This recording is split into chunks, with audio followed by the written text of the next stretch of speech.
Alright, this is the first full feature test of my beer robot. It's my old college mini fridge hooked up to an air cannon, and it's all controlled by an I/O Bridge 204. You can see the webcam on the front, which will post all the beer tosses to Twitter. It's all controlled by my iPhone, so you can get a Bud Light Lime, Bud Select, PBR.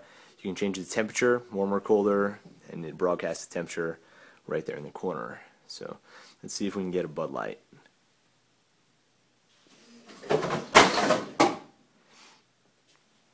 Alright, so it goes to the second page, which has the webcam view, and you can actually aim the fridge.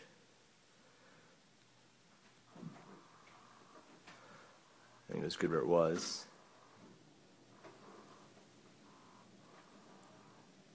Keep coming. A little more. Alright, that's about right. Let's see if we can fire this thing. I'm going to have to drop my phone.